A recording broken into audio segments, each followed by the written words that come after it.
você aqui todo esse texto, tá? Lucas 15, versículo 11, até o versículo 32, que diz: Continuou: certo homem tinha 2 filhos. O mais moço dele disse ao pai: Pai, dá-me a parte dos bens que me cabe, e ele lhes repartiu os haveres. Passado não muitos dias, o filho mais moço, ajuntando tudo o que era seu, partiu para uma terra distante, e lá dissipou todos os seus bens, vivendo dissolutamente. Depois de ter consumido tudo, sobreveio sobre aquele país uma grande fome, e ele começou a passar necessidade. Então ele foi e se agregou a um dos cidadãos daquela terra, e este o mandou para os seus campos a guardar porcos. Ali desejava ele fartar-se das alfarrobas que os porcos comiam, mas ninguém lhe dava nada. Então, caindo em si, disse: Quantos trabalhadores de meu pai têm pão com fartura, e eu aqui morro de fome? Levantar-me-ei e irei ter com meu pai, e lhe direi: Pai, pequei contra o céu e diante de ti, já não sou digno de ser chamado seu filho, trata-me como um dos seus trabalhadores. E levantando-se, foi para o seu pai. Vinha ele ainda longe, quando o seu pai o avistou, e compadecido dele, correndo, o abraçou e beijou. E o filho lhe disse: Pai, pequei contra o céu e diante de ti, já não sou digno de ser chamado teu filho. O pai, porém, disse aos teus servos: Trazei depressa a melhor roupa, vestiu, pondo-lhe um anel no dedo e sandália nos pés. Trazei também e matai o novilho cevado. Comamos e regozijemo-nos, porque este meu filho estava morto e reviveu, estava perdido e foi achado. E começaram a regozijar-se. Ora, o filho mais velho estivera no campo, e quando voltava, ao aproximar-se da casa, ouviu a música e as danças. Chamou um dos criados e perguntou-lhe que era aquilo. E ele informou: Veio o teu irmão. O teu pai mandou matar o novilho cevado, porque o recuperou com saúde. Ele se indignou e não queria entrar. Saindo, porém, o pai procurava conciliá-lo. Mas ele respondeu a seu pai: Há tantos anos que te sirvo, sem jamais transgredir uma ordem sua, e nunca me deste um cabrito sequer para alegrar-me com os meus amigos. Vindo, porém, esse teu filho, que desperdiçou os teus bens com meretrizes, tu manda matar para ele o novilho cevado? Então lhe respondeu o pai: Meu filho, tu sempre estás comigo, tudo o que é meu é teu. Entretanto, era preciso que nos regozijemos e nos alegrássemos, porque esse teu irmão estava morto e reviveu, estava perdido. Por favor, preste atenção aqui um pouquinho. Hoje eu quero novamente mudar o foco para terminar essa série de ministrações sobre essa parábola do filho pródigo, olhando um pouquinho para o pai. O filho mais novo nos ensinou algumas lições, o filho mais velho também nos ensinou algumas lições, e agora eu queria aprender com você algumas lições sobre esse pai. O pai amoroso, o pai que, na minha opinião, é o centro desta parábola. Infelizmente, essa parábola ficou conhecida como a parábola do filho pródigo, mas eu creio que essa parábola deveria se chamar a parábola do pai amoroso. Por quê? Porque numa lida rápida você vê que o centro dessa parábola não é o filho que vai, não é o filho que fica, não, é o pai amoroso. Ela é a figura principal, porque o personagem do pai amoroso, ele representa justamente nessa parábola o próprio Deus que cuida dos seus mais diferentes filhos. O pai amoroso representa o Deus que alcança, através de Jesus, no contexto dessa parábola, alcança os publicanos, os pecadores, as prostitutas, e alcança aqueles que Jesus tem que lidar com os religiosos, a quem, é claro, ele também ama, mas que estão invejosos, cheios de raiva no coração, porque Jesus se assenta mais com pecadores do que com aquela turba religiosa daquela época.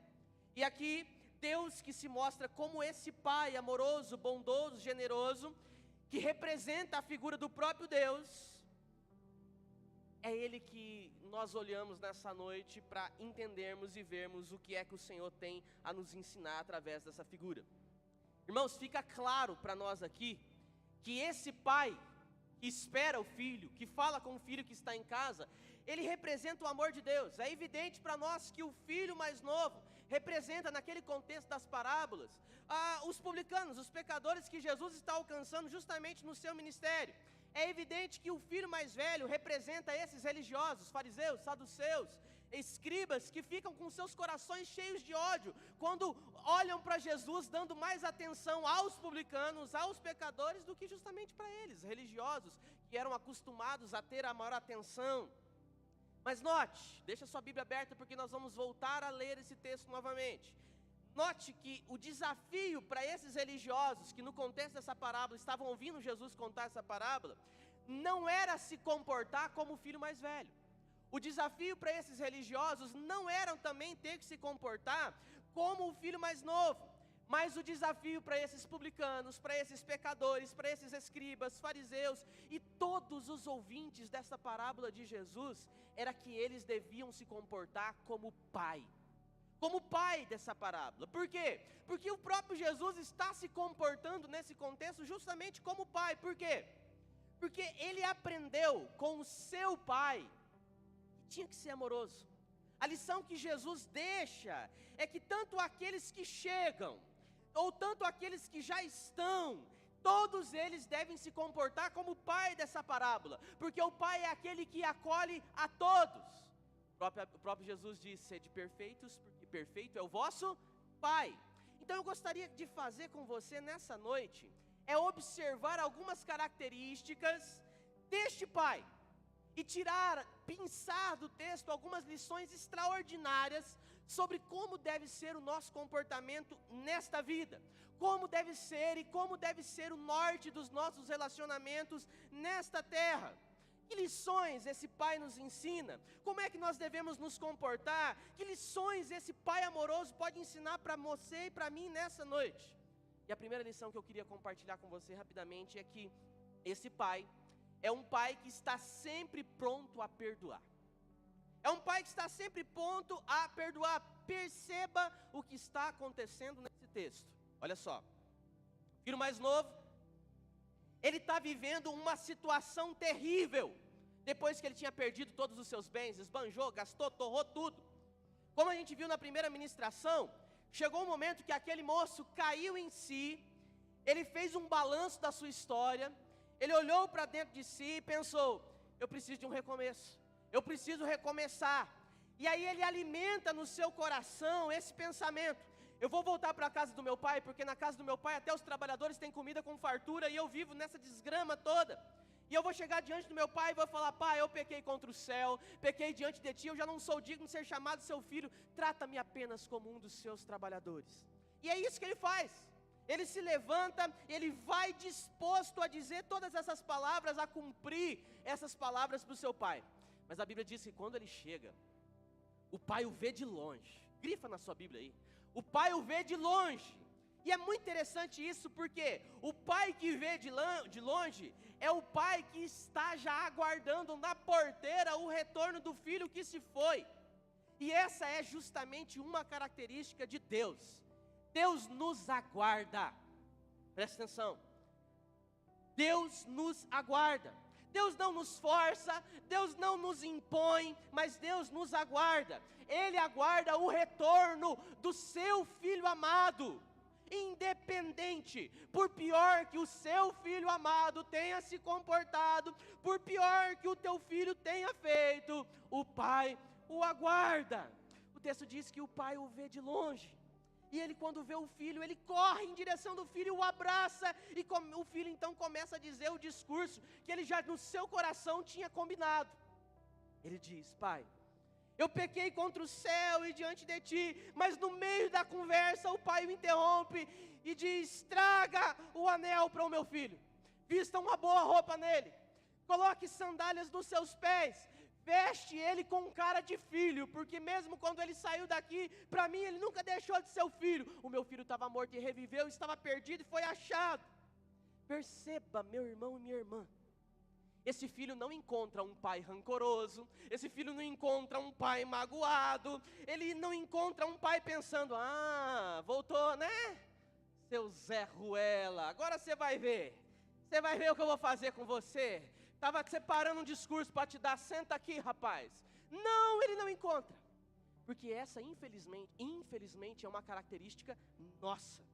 porque nós é que somos rancorosos, nós é que somos melindrosos, nós é que somos os magoados, porque se alguém erra contra nós, a gente não vê a hora desse infeliz do cão comer o pão que o diabo amassou, para aí finalmente, quando ele chegar para a gente arrependido, a gente dizer: eu não te disse? Falei para você, você não me ouviu? Falei para você, está vendo, você não foi fazer? Mexe comigo para ver o que acontece. Tem gente que vai para essa ala aí, né? A gente não vê a hora de tripudiar a pessoa que errou. Essa, infelizmente, é uma característica nossa, mas não é uma característica desse pai. Esse pai é pronto para perdoar. Ele não quer passar um sermão no filho, ele não quer mostrar para o filho que ele está errado, porque o filho já percebeu que está errado e ele percebeu isso sozinho. Ele quer simplesmente perdoar o filho, restaurar o filho que estava perdido. Esse meu filho estava morto e reviveu. Estava morto e reviveu. Eu não lembro quem foi isso, quem que disse isso que eu vou dizer. Eu tenho para mim que foi Ricardo Barbosa.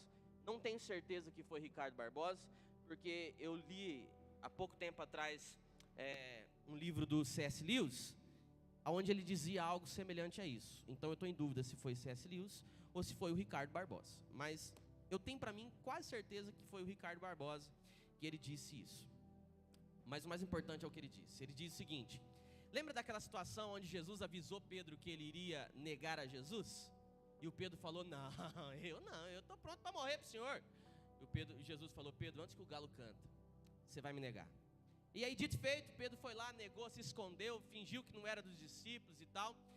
E aí o Ricardo Barbosa diz que quando, depois de Pedro cair em si e ver que ele tinha feito a burrada que ele fez, quando Pedro olha para Jesus, o texto de João diz que Jesus olha para Pedro com aquele olhar que censura por si mesmo. Um olhar que censura por si mesmo. Eu vou explicar para você. Sabe quando Pedro acabou de negar a Jesus e ele fez isso por 3 vezes, o sinal que fez ele cair em si foi o galo cantar. O galo canta e ele, meu Deus, o que eu fui fazer? E aí quando ele está abatido porque acabou de fazer o que Jesus disse que ele faria, ele levanta o olhar. E quando ele levanta o olhar, Jesus já está preso, já está amarrado. E quando ele levanta o olhar para Jesus, ele encontra o olhar de Jesus nele. Sabe quando você olha para alguém e quando você olha para essa pessoa, a pessoa já está olhando para você? É isso que Pedro vê. Quando ele olha para Jesus, Jesus já está olhando para ele. E aí o texto diz que Pedro se retira para chorar amargamente. Eu quero chamar a tua atenção para esse olhar de Jesus. Por quê? Como que deve ter sido esse olhar de Jesus? Imagine comigo esse olhar. Eu não tenho dúvidas que foi um olhar cheio de amor. Mas mesmo sendo cheio de amor, por ser cheio de amor, ele censura e reprova Pedro só com um olhar. Por quê? Porque o amor de Deus, ele nos constrange. O amor, ele constrange.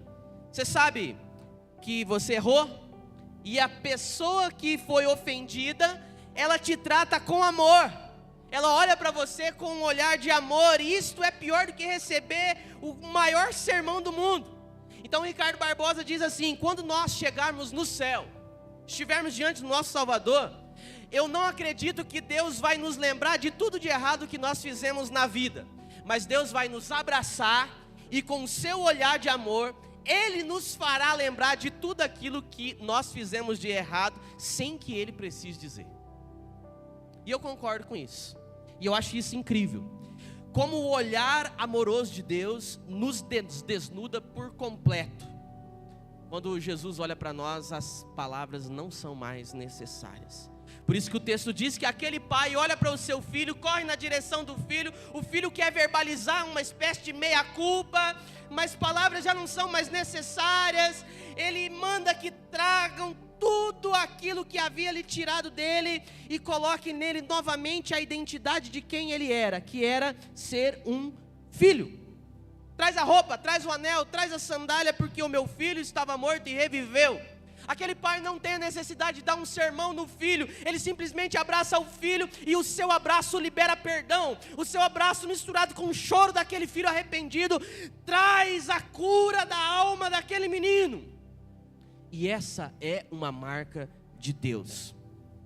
Deus não vive da infinita necessidade de nos ficar lembrando o mal que nós cometemos. A gente já sabe. Você sabe quando você errou. Quando você deita a cabeça no travesseiro, você sabe.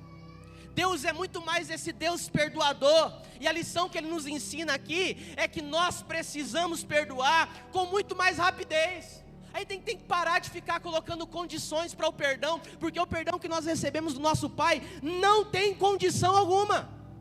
Ele simplesmente abre o braço e diz: eu estou aqui. E nós deveríamos aprender com esse Pai perdoador, a perdoar com mais facilidade, sem precisar ficar pisoteando a pessoa que já tinha sido ferida. Uma das frases que Jesus disse para João Batista, quando João Batista está preso, encarcerado, antes dele ser degolado, uma das frases que mais me chama a atenção, quando Jesus se refere a João Batista, é que ele diz que ele não pisará o pavio que fumega. Você sabe o que é o pavio que fumega, certo? É aquele pavio que está quase se apagando, a chama está quase se esvaindo, e ainda tem gente que vai lá e pisa em cima e acaba com o pavio que fumega. Essa frase de Jesus ilustra muito bem algumas pessoas, que quando alguém está quase morrendo, aí recebe a visita de uma pessoa que ao invés de colocar aquela pessoa para cima, já dá a última pá de terra em cima do infeliz. Sabe, a gente vai visitar as pessoas que estão enfermas no hospital e não é muito incomum quando você está no quarto lá conversando com a pessoa e tal, chega alguém, vai visitar o outro ali e tal, e a última vez que eu passei lá no hospital, fui visitar um irmão, e aí na cama do lado tinha um outro rapaz, e aí chegou alguém para visitar, o cara estava com uma úlcera, a indicação médica era uma cirurgia rápida e às pressas. O rapaz estava nervoso, preocupado, e aí a visita chega e falou: rapaz, meu tio morreu, que saí. Eu falei: meu Deus do céu. Rapaz, é gente que pisa o pavio que fumega. Mas um homem de Deus não pisa o pavio que fumega. Gente de Deus, pelo contrário, protege o pavio que ainda está fumegando contra o vento, para que esse pavio volte a acender. Sabe quando a criança põe a mãozinha em volta da vela do bolo, que está querendo apagar, para que a chama volte? Eu acho tão bonitinho. Todo aniversário as crianças... Agora as velas estão mais modernas, eles não tampam assim, né? Eles fazem assim, ó, para acender de novo, né? Mas antigamente, naquelas velas ruins que a gente tinha lá atrás, fazia assim, ó. Aí acendia de novo. É exatamente isso. Esse é um coração amoroso. Alguma coisa que estava se apagando e eu vou lá e eu quero reacender para que ela continue viva. Agora, quem pisa o pavio que fumega é gente que não está satisfeito com aquilo que o outro já está sofrendo e quer ficar tripudiando, quer ficar lembrando outras razões pelo qual o cara talvez não esteja sofrendo, para que ele possa sofrer também. Isso não é um coração perdoador, isso não é um coração, isso é um coração rancoroso, maldoso. E esse Pai nos ensina que nós devemos ter sempre um coração pronto a perdoar. Segunda lição que nós aprendemos com esse Pai amoroso: primeiro é que esse Pai está sempre pronto a perdoar. Segundo, esse era um Pai que sabia lidar com os seus filhos com aquilo que eu vou chamar aqui de o critério da equidade. Aí eu preciso que você preste bastante atenção, dá uns tapas na cara se você já tiver com sono, para você não entender isso aqui errado, tá bom? Vou explicar isso para você, é muito importante que você preste atenção. Equidade, infelizmente, é um valor que falta na nossa geração, tanto na educação dos nossos filhos, tanto no tratamento pessoal entre nós e as outras pessoas, e a maneira com que nós lidamos na vida. A gente tende a estar mais inclinado para o discurso da igualdade e não da equidade. A palavra equidade é diferente de igualdade. Tratar a pessoa com igualdade é, por exemplo, você vai dar uma blusa azul para alguém, então você vai tratar o outro de forma igual, você vai pegar a mesma blusa azul e vai dar uma blusa azul igual para outra pessoa. Isto é igualdade. Se você vai dar um sapato vermelho para uma, então você vai dar um sapato vermelho também para outra. Isto é igualdade. Equidade é diferente de igualdade. Sabe por quê? Porque equidade é o trato diferente com pessoas diferentes, de modo diferente, com o mesmo amor. Isto é equidade, tratar os diferentes com diferenças e com o mesmo amor. Por exemplo, você tem 2 filhos, você percebe que os 2 precisam de calçados, e aí você vai dar calçados para os 2, mas como um pai amoroso, uma mãe amorosa que você é, você vai comprar os sapatos de acordo com o gosto dos filhos. Um terá um tênis amarelo, o outro terá um tênis azul. Não é porque eles são igualmente seus filhos, não é porque você os ama de forma igualitária, que você vai dar presentes iguais. Se um gosta de música e o outro gosta de filme, e você quer passar um tempo de qualidade com os seus filhos, você vai ouvir música com um e vai sentar para assistir o filme com o outro. Não é lógico isso? Por que a gente não transfere isso para todas as nossas relações e inclusive na nossa relação de espiritualidade? Equidade é tratar pessoas diferentes, de forma diferente, mas com o mesmo amor. O nosso Deus é um Deus equitativo. Equitativo. Deus não é igualitário, como muitos acham que Ele é.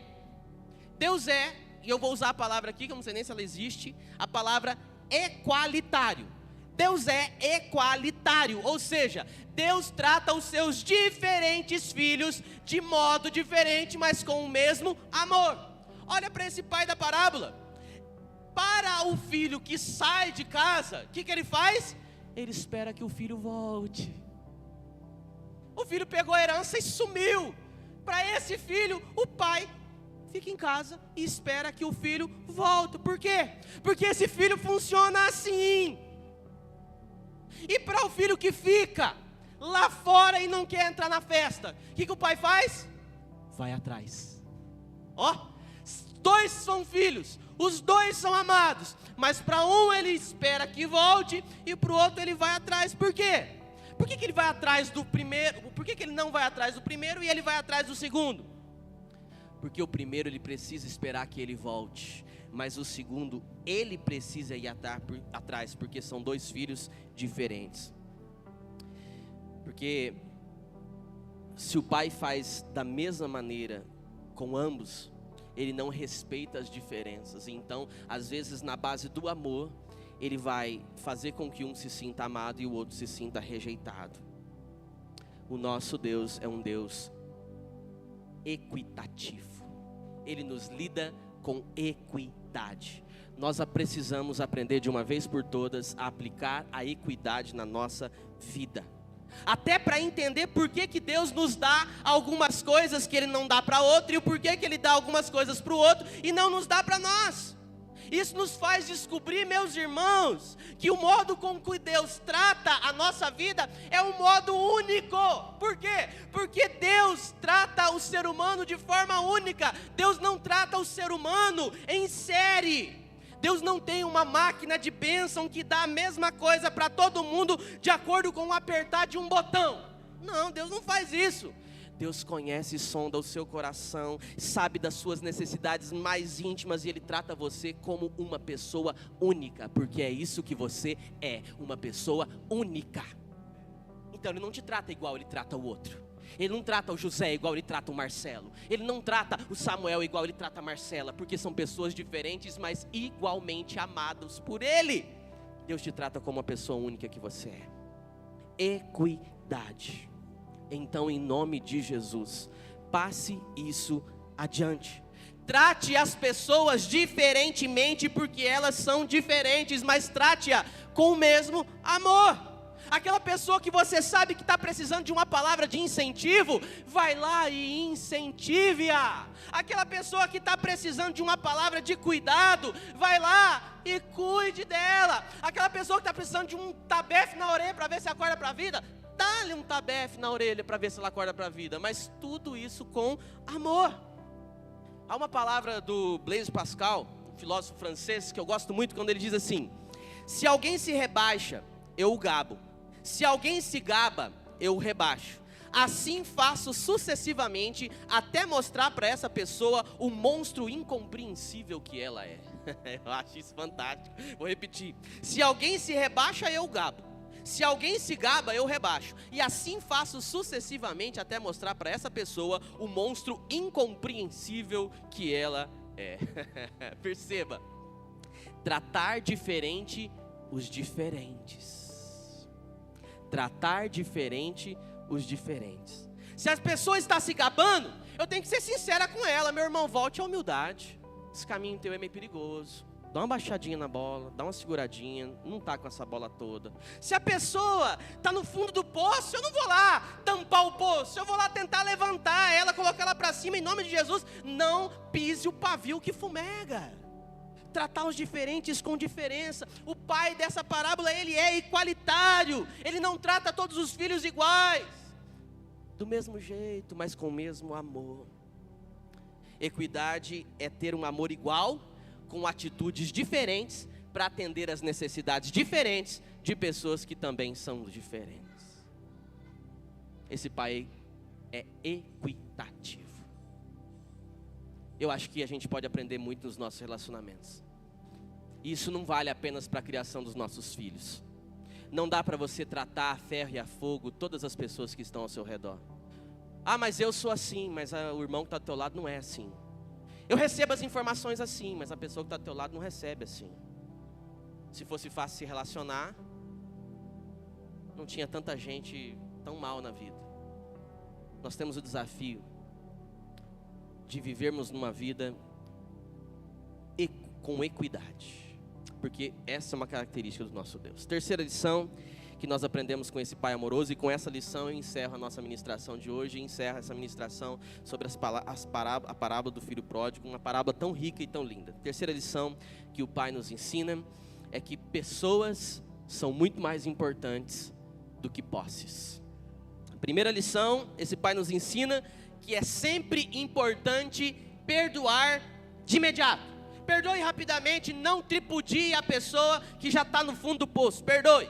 Segunda coisa que ele nos ensina é que nós precisamos agir com equidade, porque pessoas são diferentes e precisam de tratamentos diferentes com o mesmo amor. Terceiro, esse pai nos ensina que as pessoas são mais importantes do que as posses. Olha só a história dele, com um olhar na sua Bíblia aí. Quando o filho mais novo vai embora da casa, com parte da sua herança, ele não saiu de mãos vazias não, ele não saiu com as mãos abanando. Ele saiu com boa parte do dinheiro que pertencia ao seu pai. Eu faço uma conta aqui meio arbitrária, meio de bate-pronto, sem muito compromisso com as ciências exatas. Os professores de matemática, por favor, me perdoe. Eu vou meio pela lógica aqui. Mas eu fico imaginando que esse menino saiu com mais ou menos 25% de tudo aquilo que o pai possuía. Tá? Vou fazer uma conta meio rápida aqui. Tinha uma parte que lhe cabia, embora o pai não tivesse morrido ainda, ele exigiu parte da herança, então o pai vai fazer a divisão dos haveres. Certamente ele deve ter recebido menos do que o irmão mais velho, porque o irmão mais velho, por ser o primogênito, ele tinha maior parte na herança. Então ele recebe menos do que o filho mais velho, mas ele também recebe menos do que o próprio pai, que está vivo. Então tem parte do pai, tem parte do filho primogênito. Então eu calculo talvez um pouquinho mais, talvez um pouquinho menos, mas em cerca aí de 25% de uma fatia muito considerável de todo o patrimônio do pai. O pai que construiu esse patrimônio com tanto sacrifício, com tanto esforço, e que esse menino levou embora e torrou tudo. Torrou tudo. Quando ele volta, o texto diz que ele volta arrependido. E aí quando ele volta, nada mais justo o pai chegar no menino e dizer: mas peraí, você gastou tudo? Mas não sobrou nada. Eu quero te dizer que você não tem mais nada aqui, filho. Você chegou diante de mim e falou: pai, eu prefiro que o senhor morra, mas já que o senhor não morre, dá logo a minha parte da herança que eu vou viver a minha vida. E foi o que eu fiz. Não tem mais nada teu aqui. Afinal de contas, o que era teu você levou e você gastou. Nada mais justo esse pai falar isso. E se ele fizesse, ele estava muito correto. Só que nós estamos falando aqui de um pai que é amoroso, que via o seu filho perdido, que acabou de voltar, como sendo muito mais importante do que todos os seus bens. O filho gastou tudo que lhe competia, e quando ele volta, o pai lhe dá tudo de volta, e ainda o novilho gordo. Por quê? Porque os bens, meu querido, minha querida, eles existem por causa dos nossos filhos. Os bens, eles existem por causa das pessoas. Tudo o que temos em nossas mãos só tem sentido por causa do outro. O apóstolo Paulo diz em 2 Coríntios, no capítulo 12, versículo 14, um versículo que muita gente ignora. Paulo diz que os pais não entesouram para os filhos. Aliás, que os pais, é eles que entesouram para os filhos, e não os filhos que entesouram para os pais. Entesourar no sentido de ajuntar tesouros. Então ele diz, é o pai que entesoura, que junta tesouro para o filho, e não o filho para o pai. Porque o pai que apenas acumula, são pais gananciosos, mesquinhos, avarentos, aonde os seus filhos muitas vezes não têm prazer nem mesmo nas coisas que o pai dá. Por quê? Porque sabe que esse presente, esse donativo, é uma tentativa de comprar o amor dos filhos por causa da falta de tempo, por causa da falta de qualidade de vida, por causa do tratamento que muitas vezes é diferente com um filho e com outro, muito diferente do tratamento que Deus gostaria que esse pai desse com o seu filho. Irmãos, essas riquezas que nós temos nesse mundo, as riquezas que talvez você esteja ralando para acumular, não custa o preço de vidas. Não custam. Deus não tem prazer nas nossas riquezas de origem injusta. E eu não estou falando de dinheiro de corrupção. Estou falando justamente do dinheiro que você labuta, que você trabalha, que você rala. Se você faz o que faz somente pela quantia e nada além disso, é uma riqueza maldita. Quem está falando isso não sou eu, é o próprio Senhor Jesus, no Evangelho de Mateus. Quando Jesus encontrou com um demoniado gadareno, você se lembra do texto? Ele atravessa do outro lado do rio. Ele e os discípulos quase morrem no meio da tempestade para atravessar, lembra? Quando ele chega, a Bíblia diz que um jovem que estava, nem as correntes conseguia segurá-lo. Ele vai correndo em direção a Jesus, está possesso por demônios. E aí quando Jesus vai expulsar os demônios daquele jovem, os demônios dizem, por favor nos mande para os porcos. E aí a Bíblia diz que Jesus permitiu que esses demônios fossem para os porcos. E aí os porcos, agora possuídos por esses demônios, se precipitaram no abismo, morrendo todos. Não salvou nenhum porco. E aí os homens daquela cidade foram brigar com Jesus. Mandaram Jesus embora, por quê? Porque Jesus tinha destruído ali a fonte de renda daqueles homens. Os porcos se precipitaram, todos morreram, eles vão viver do que agora? Jesus acabou com o comércio daqueles homens. Pense, coloca aí o tique e o teco para pensar. Se para libertar uma pessoa, Jesus atravessou no meio de uma tempestade, colocando em risco a vida dele e dos seus discípulos, porque ele sabia que do outro lado tinha alguém que precisava. Se para libertar uma pessoa, Jesus mandasse esses demônios ir para a tua casa, para dentro do teu carro, para dentro do teu apartamento, e eles destruíssem tudo.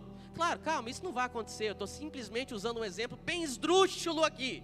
Mas é mais ou menos isso que aconteceu naquela época. Quando Jesus permitiu que esses demônios fossem para o corpo daqueles porcos, e aqueles porcos se precipitassem no abismo e morressem, Jesus está mostrando para o povo daquela região, inclusive para o dono daqueles porcos, que aquela pessoa que estava ali endemoniada, que nem as correntes a segurava, que estava longe dos seus pais, longe da sua casa, onde todo mundo tinha medo e morria de medo, é aquela pessoa que se tornou uma pessoa marginalizada e esquecida por tantos anos.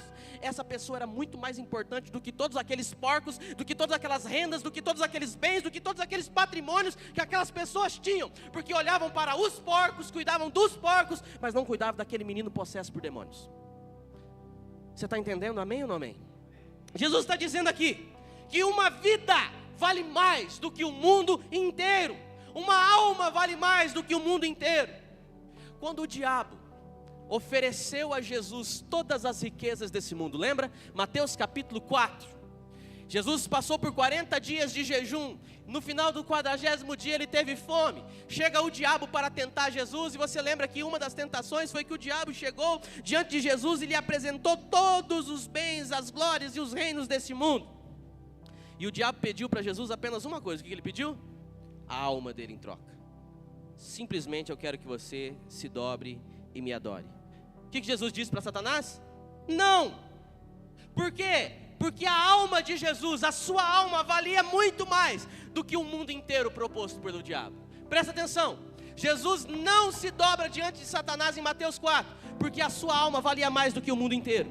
Mas daí quando você chega no final do Evangelho, principalmente se você for ler a mesma narrativa à luz do Evangelho de João, você descobre que agora Jesus está ajoelhado diante dos 12 discípulos, na chamada cerimônia dos lava-pés. Lembra? O texto diz que Jesus pega uma toalha, amarra na cintura, e ele pega uma bacia com água, e ele se ajoelha, e ele vai no pé de cada um dos discípulos lavar os seus pés. Você se lembra desse texto? O texto diz que são os 12. Quem está entre os 12? Judas Iscariotes. E João vai dizer que naquele momento Judas já havia sido possuído por Satanás para fazer aquilo que ele estava proposto a fazer. E aí mesmo possuído por Satanás, Jesus se ajoelha e lava os pés de Judas. Sabe por quê? Porque agora Jesus está ajoelhado diante do diabo, na figura de Judas, porque não estava em jogo agora os reinos e a glória desse mundo, mas Jesus está ajoelhado por causa de uma alma, para mostrar para Judas que mesmo fazendo o que ele estava prestes a fazer, ele era amado, mesmo estando disposto a fazer, e fez o que ele fez. Eu te tratarei da mesma maneira, com o mesmo amor que eu tratei Pedro, Tiago e João, porque desde o dia que eu te escolhi para ser um dos meus discípulos, você era amado, e eu estou aqui de joelhos diante de você para dizer que você continua sendo amado. Irmãos, note, perceba, num momento, Jesus não se ajoelha diante do diabo para salvar a sua alma, mas num segundo momento, Jesus se ajoelha diante do diabo para salvar uma alma, porque uma alma vale mais do que o mundo inteiro, é muito maior e mais importante do que todos os bens dessa vida, porque no nosso mundo, por que as pessoas perderam tanto valor? Por quê? Jovens que matam outros jovens por causa de um tênis. Perdi um amigo em Campina da Lagoa, no Paraná, por causa de um retrovisor. Foi discutir no trânsito com um menino que de bicicleta bateu e quebrou o retrovisor. O menino voltou, pegou o revólver do pai e disparou a queima-roupa. Perdemos o Marcote, 21 anos de idade, por causa de um retrovisor. Motorista que mata outro motorista por causa de um retrovisor quebrado. É uma tristeza na nossa geração. Como que as pessoas perderam o seu valor? Muitas vezes dá-se mais valor a uma nota de 10 reais do que numa vida. Que coisa louca. Uma mulher foi presa e ficou presa por roubar um pote de margarina, porque ela queria passar margarina no pão e dar para o filho, que só sabia o que era passar fome. Foi presa e ficou presa. Esse pai da nossa parábola sabia que o seu filho valia muito mais do que todo o seu patrimônio. Ele valia muito mais do que a parte que o filho torrou. Ele valia muito mais do que toda a fazenda. Então coloca um anel no dedo dele, dá sandália para o pé dele, veste, mata o novilho, porque o que importa é que a gente tem que celebrar que ele voltou. E aí quando o filho mais velho se queixa, porque o filho mais velho não tinha essa noção, o filho mais velho achava que o patrimônio era mais importante do que o filho. O filho mais velho achava que o patrimônio era muito mais importante do que as pessoas, principalmente pelo seu irmão, que era um rapaz para ele sem valor, que sempre foi problemático e deu problema na família. O filho mais velho desprezava o seu irmão.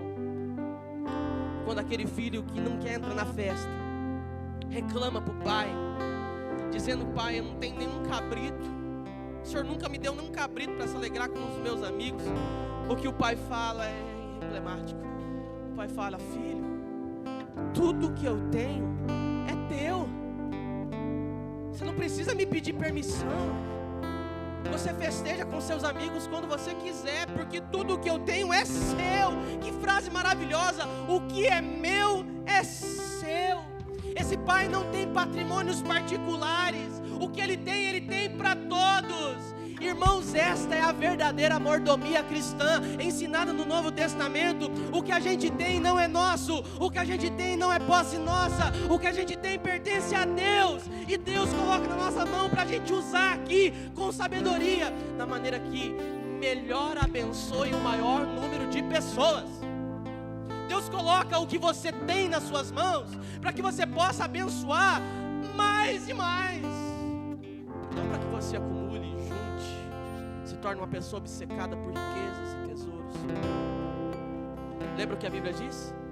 Aquele que tem muito e não usufrui de nada é pior do que um aborto. Meu irmão, em nome de Jesus, eu convido você a olhar para a sua vida com o olhar deste Pai e aprenda essas lições que Ele está nos ensinando. Você pode se colocar em pé, por gentileza. Se você puder fechar os seus olhos por um instantinho, eu queria que você refletisse sobre como você tem conduzido e levado a sua vida.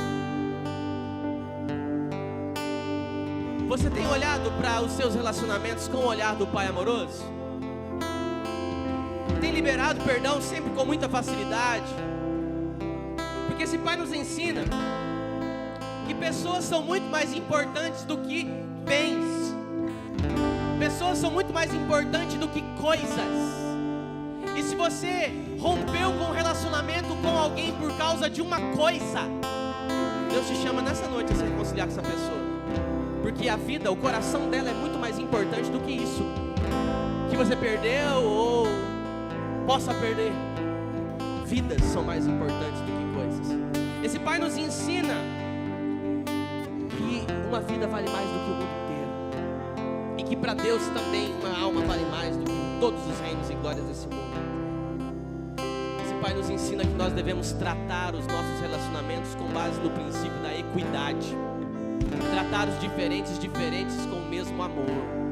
Você tem tido essa percepção, essa sensibilidade para olhar para o seu irmão, para a sua irmã, para o seu pai, para a sua mãe, para o seu filho A, para o seu filho B, para o tio, para a tia, para a sua professora, para o seu colega na faculdade, para o seu colega no escritório, no trabalho, na fazenda, com esse olhar de equidade.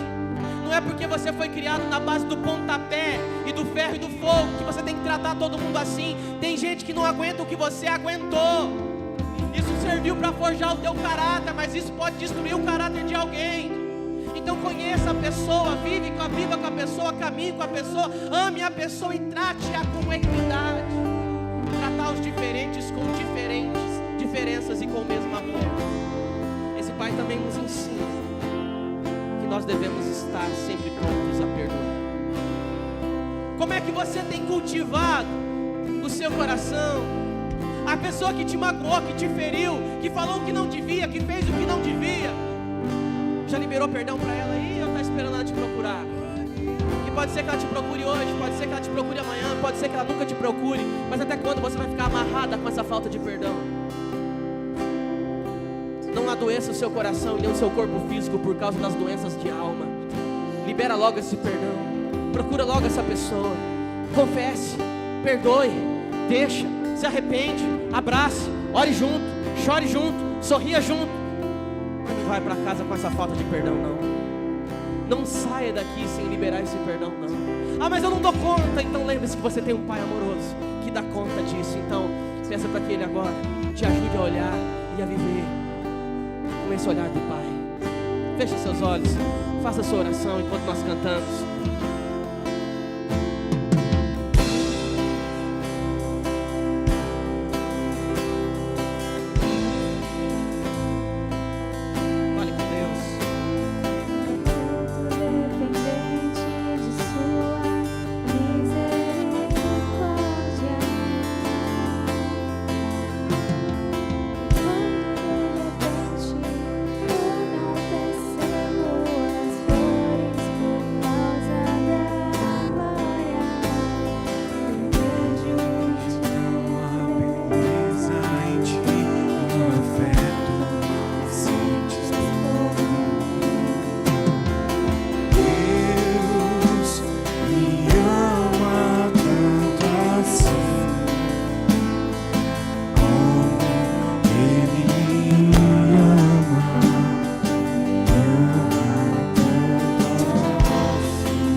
Pedir a Ti perdão.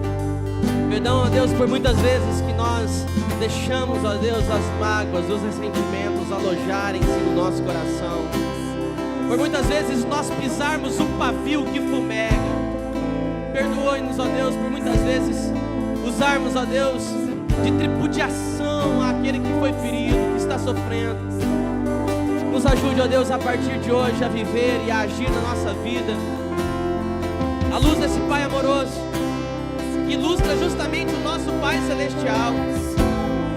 Ah, Deus, coloca no nosso coração essa prontidão de perdoar e nos ajuda a liberar perdão, porque a gente não consegue fazer isso sozinho. A nossa carne, o nosso coração é enganoso e a gente quer juntar cada vez mais mágoa e ressentimento mesmo. Mas nós aprendemos, ó Deus, que isso não pode ser assim na nossa vida. Somos alvos do seu grande amor e pedimos, ó Deus, que esse amor nos leve, nos impulsione a amar. Então, Pai, em nome de Jesus, que nessa noite haja perdão, que nessa noite haja arrependimento, que nessa noite haja reconciliação, que nessa noite filhos voltem para a casa do Pai e que filhos possam olhar e viver uma vida como Pai amoroso.